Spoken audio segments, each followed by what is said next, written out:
MV. ഗോവിന്ദന്റെ പരാമർശം UDF മണ്ഡലത്തിൽ ആയുധമാക്കുകയാണ്. പരാമർശം ഏറ്റുപിടിക്കാൻ എം സ്വരാജ് തയ്യാറായില്ല എന്ന് മാത്രമല്ല, ജനതാ പാർട്ടിയുമായാണ് അന്ന് സഖ്യമെന്ന് അദ്ദേഹം പറയുക കൂടി ചെയ്യുന്നുണ്ട്. ഏത് രീതിയാണ് നിലമ്പൂരിൽ ഈ വിഷയം ചർച്ചയാവുക? രാഗിൻ ചേരുന്നുണ്ട് വിശദാംശങ്ങളുമായി നമുക്കൊപ്പം. രാഗിൻ, ഗുഡ് മോർണിംഗ്. ഏത് തരത്തിലായിരിക്കും ഈ ചർച്ച ഇവിടെ ഉണ്ടാവുക? ഏത് തരത്തിൽ ഇത് രാഷ്ട്രീയപരമായ മാറ്റങ്ങൾ ഉണ്ടാക്കും? കാരണം ഇത് ഏതെങ്കിലും തരത്തിൽ വിവാദമാകുമോ എന്ന ചോദ്യത്തിന് എം.വി. ഗോവിന്ദൻ പറയുന്ന മറുപടിയുണ്ട്. എന്ത് വിവാദമാകാൻ എന്ന് പറയുന്നു. അതേസമയം എം സ്വരാജ് ഇതേപ്പറ്റി ഒരക്ഷരം പറയുന്നുമില്ല. അതായത് ഈ അടിയന്തരാവസ്ഥക്കെതിരെയുള്ള പോരാട്ടത്തിൽ RSSുമായി സഹകരിച്ചിരുന്നു എന്ന ഈ ഒരു കാര്യം അത് വലിയ തോതിൽ തന്നെ ഇപ്പോൾ ചർച്ചയാകുകയാണ്. എം.വി. ഗോവിന്ദന്റെ പ്രസ്താവന വലിയ തോതിൽ തന്നെ UDF അടക്കം ഉപയോഗിക്കുകയും ചെയ്യുന്നുണ്ട്. നമ്മൾ കേട്ടിട്ടുണ്ട്, truth said at wrong time എന്ന് കേട്ടിട്ടുണ്ട്. അത് തന്നെയാണ് യഥാർത്ഥത്തിൽ ഇവിടെ സംഭവിച്ചിരിക്കുന്നത്. അതിൽ ഈ അഭിലാഷ് ചോദിക്കുന്നുണ്ട് നമ്മുടെ അഭിമുഖത്തിൽ, ഇത് വിവാദമാകില്ലെന്ന്. വിവാദമായാൽ എന്താണ് പ്രശ്നമെന്നാണ് ചോദിക്കുന്നത്. അതായത് ഇത് ഇപ്പോൾ ഈ തെരഞ്ഞെടുപ്പ് രംഗത്ത് കഴിഞ്ഞ ദിവസം വരെയുള്ള വിഷയമല്ല. ഇപ്പോൾ വിഷയം മാറി ഈ വിഷയത്തിലേക്ക് കാര്യങ്ങൾ എത്തി നിൽക്കുന്ന ഒരു സ്ഥിതിവിശേഷമാണ് ഉള്ളത്.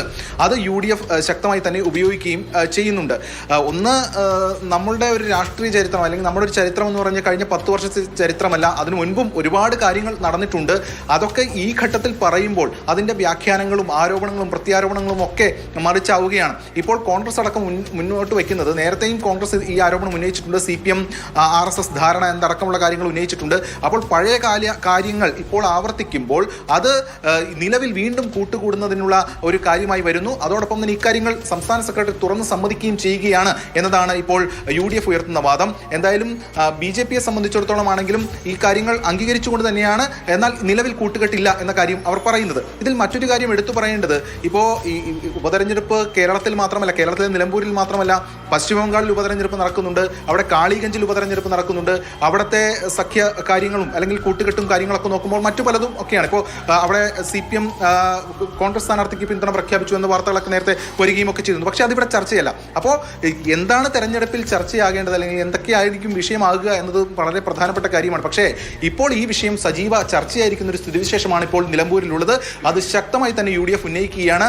ഇത് ഇപ്പോൾ എം സ്വരാജ് അടക്കം ഇക്കാര്യങ്ങളിൽ ചില നിലപാടുകൾ പറഞ്ഞിട്ടുണ്ടെങ്കിലും അത് CPM-നെ അടക്കം എഴുതാനിരിക്കുന്ന സമയത്ത് എന്നതുകൊണ്ടായിരിക്കും എം സ്വരാജ് വളരെ സൗമ്യമായ നിലപാടിലാണ് മുന്നോട്ട് പോകുന്നത്. അത് ജനതാ പാർട്ടിയുമായി സഹകരിച്ചായിരുന്നു പോയിരുന്നത്, വർഗീയ പാർട്ടി ആയിരുന്നില്ല അന്ന് എന്നും പറയുന്നു. എം സ്വരാജിന്റെ പ്രതികരണം വളരെ കരുതലോടുകൂടിയാണ് എന്ന് പറയേണ്ടി വരും. കാരണം ഇതിൽ ഈ പറയുന്നത് പോലെ അന്ന് ജനസംഘത്തിൽ എല്ലാവരും ഉണ്ടായിരുന്നു. ആ ഘട്ടത്തിൽ അങ്ങനെയാണ് ചെയ്തത്. RSS പിടിമുറുക്കിയ ജനസംഘത്തിനോട് സഹകരിച്ചത് UDF ആണ് എന്ന തരത്തിൽ അതിനെ വഴിമാറ്റി വിടുകയാണ് ചെയ്യുന്നത്. പക്ഷേ CPM സംസ്ഥാന സെക്രട്ടറി വളരെ കൃത്യമായി അതിനെന്താണ് വിവാദം എന്നടക്കമുള്ള കാര്യങ്ങളാണ് ചോദിച്ചത്. എന്തായാലും BJPയും ഇതുമായി ബന്ധപ്പെട്ട് നേരത്തെ CPM ബന്ധവുമായി ബന്ധപ്പെട്ട കാര്യത്തിൽ അല്ലെങ്കിൽ അത്തരം വിഷയങ്ങളിലടക്കം നിലപാട് പറഞ്ഞ BJPയും ഇതുമായി ബന്ധപ്പെട്ട ചില കരുതലോടുകൂടിയുള്ള പ്രതികരണങ്ങളാണ് നടത്തിയത്. BJPയുടെ മുൻ സംസ്ഥാന അധ്യക്ഷൻ ദേശീയ നിർവാഹക സമിതി അംഗം ചേരുന്നു. ഇപ്പോൾ ഒരു വലിയ വിവാദമായി ഇത് മാറിയിരിക്കുകയാണ്. ശ്രദ്ധയിൽപ്പെട്ടിരുന്നില്ലേ? അതായത് RSSുമായി സഹകരിച്ചിരുന്നു എന്നാണ് CPM സംസ്ഥാന സെക്രട്ടറി പറയുന്നത് അടിയന്തരാവസ്ഥക്കെതിരെയുള്ള പോരാട്ടത്തിൽ. അപ്പോൾ വീണ്ടും ഇത്തരത്തിലുള്ള സഖ്യ സാധ്യതകളുണ്ട് എന്നടക്കം UDF വിമർശിക്കുകയാണ്. അല്ല, ഞങ്ങളെ സംബന്ധിച്ച് കമ്മ്യൂണിസ്റ്റ് പാർട്ടിയെയും കമ്മ്യൂണിസ്റ്റ് പ്രത്യയശാസ്ത്രത്തെയും ഞങ്ങൾ ആരംഭം മുതലേ എതിർത്തതാണ്. ആ പ്രസ്ഥാനവും പ്രത്യയശാസ്ത്രവുമായി ഞങ്ങൾക്ക് യാതൊരു സന്ധിയും ചെയ്യാൻ പാടില്ല. ഈ അടിയന്തരാവസ്ഥ സമയത്ത് ഒരു കാര്യം ഞാൻ പറയാം.